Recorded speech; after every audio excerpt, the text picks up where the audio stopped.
Welcome back to Cure for the Common Game. Today, in deck number 738, we're going to talk about Crosis the Purger. A little different than what we might expect. 6 mana, blue, black, and red. That's, if you got the Dominaria box of crayons, that's Grixis. A flying dragon, of course. When Crosis deals combat damage to a player, you may pay 2 and a black. If you do, choose a color. That player reveals his or her hand and discards all cards of that color. Now, monocolor decks are obviously the easiest target here, but they're not as popular as 2-3 colors, So, as a common thing to do with Crosis is discard. I don't have that many discard cards. I went somewhere else, but since we're on the topic, we will mention it. I have Dark Deal. Everybody discards their hand, draws that many -1. Obviously, the Migrum, the Liliana's Caress, going to, do damage for discarding. And Monomania. And that's about it for the hardcore damage. I mean, yeah, there's like a Blazing Spectre or whatever, but that's it. So, what I want to do with Crosis, what my goal here is I want to beef up your graveyard, and I want to play things from your graveyard. Be it from Fated Return, just getting something back forever, Haven Gold Lich. You may cast target creature card in a graveyard this turn. Just good old-fashioned Rise from the Grave or Beacon of Unrest, Zera's Sand, Memory Plunder. Just, I want to use your cards against you. It's a very 75% kind of theme. I don't really have a whole lot of, awesomeness, but, I'm banking on my opponents do. So, let's look at our mana fixing. We have a Wayfarer's Bauble. Well, I'm going to roll through this because it's all pretty standard fare. Soul Ring, Rakdos Signet, Izzet Signet, Dimir Signet, Ornithopter of Paradise. Love that card. Star Compass, Arcane Signet, Izzet Cluestone, Dimir Cluestone, Rakdos Cluestone. Wait a minute. Do I have 2 of the same Cluestones in here?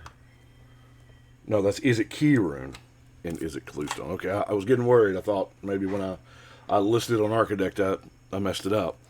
Commander Sphere, Dimir Locket, and Colligan's Monument. Now, that's a bunch. But we are running a 3-color deck with a lot of very specific color requirements. One of the popular ways to, I love this, each opponent. Whenever I cast a spell, each opponent mills till they hit a land. So that's going to put those creature cards in the graveyard that I can animate for my own use, right? Fleet Swallower, there again. It's target player, but you can generally pick out, by the time you get Fleet Swallower into combat, you can pick out who your best person to get half their deck is. And then, of course, we have the beautiful Maddening Cacophony. And is it just me, or in this art, does it look like Jace is wearing a Cobra emblem? Cobra. Wand of Denial is a card that doesn't see a lot of play. And it's kind of neat for this specific theme because you can tap the wand. They can draw that. Or, ooh, that's a good creature I would like to have. I'll pay 2 life. You put it in the graveyard. I'll reanimate it. We're good. Now, let's see. Other creatures. Baleful Strix. Flying and Death Touch. Hand, it replaces itself. This is just a beautiful card. Dvaragoth. Tutor up that card that you need. Dimir Cutpurse and Shadow Mage Infiltrator to get some little damage in there. Spark Double is going to copy.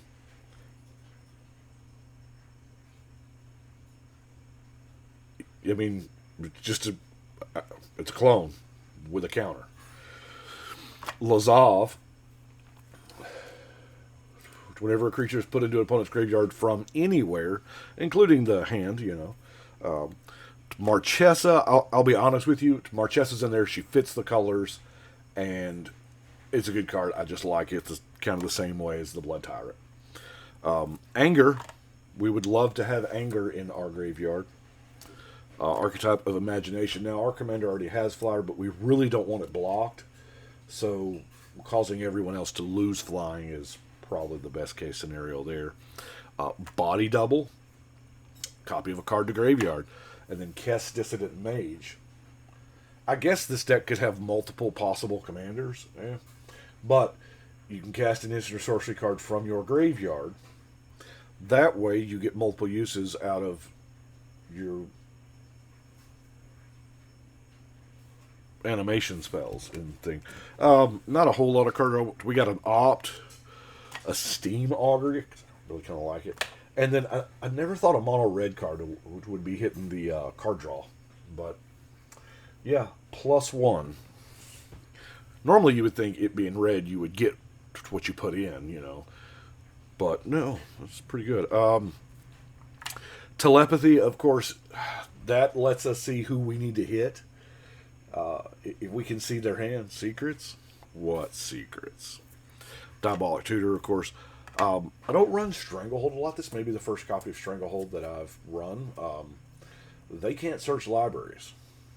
And they can't take extra turns. I like it. Slave of Bolus is just going to steal something and not give it back. And then Gaedrone kind of keeps it. Yeah. I don't know. I don't know what to think about this Planeswalker. That's why I'm playing it, just so I can... it did fit the color scheme. We're going to see. It's kicking art, though, right? A little bit of removal. Most of, the Dispel, Mental Misstep, Deathmark. That beautiful foil etched counterspell. Of course, I guess all of the foils of MH2 counterspells are etched. I don't know. Negate, Mana Leak, Terminate, Murder, Control Magic. Technically it's removal. And Crippling Fear. A lot of times there are a lot of one specific tribe on the board. And then, of course, our catch-all, the 9 mana in Garrick's Wake. Because, yeah, that's if you've got... The only drawback here is the mana cost, but by the time that you get that much mana, you probably want to do it anyway. Board wipe, it leaves your stuff alone. Nice. Okay, so we have non-basic lands, and because we are playing 3 colors, we have a bunch. Exotic Orchard, Crumbling Necropolis, Command Tower, Evolving Wilds, and Terramorphic Expanse. Got that Rogue's Passage to get our commander to make that contact. Transguild Promenade rounds out our any color lands. Now we go to our 2 colors, Dismal Backwater, Dimir Guildgate. Mistvault Bridge is indestructible. Ice Tunnel, Sunken Hollow, Swiftwater Cliffs, Highland Lake, Is It Guildgate, Shivan Reef, Volatile Fjord, Drossfort Bridge, Cinder Baron, Rakdos Guildgate, Bloodfell Caves, and Canyon Slough. And then a host of other basic lands that gets Crosis. As I said, it's a lot different than most Crosis decks. But most Crosis decks are just hardcore discard. But the problem with hardcore discard is you have to also include a lot of card draw.